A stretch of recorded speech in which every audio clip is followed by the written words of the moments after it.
Jinnerman looked into the sky, and he saw something that he never saw before. The sun, and it was shining, and it was so beautiful. This was the moment he was fighting for. This is it. Freedom. Be free from the chains, the torture.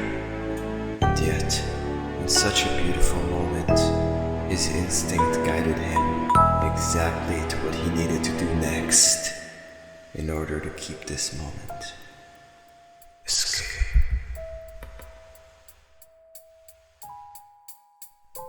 Sometime later, people found the aftermath of the bunker. Footage was retrieved from cameras featuring the Jinnerman and biological traces were found, though he was never to be seen again.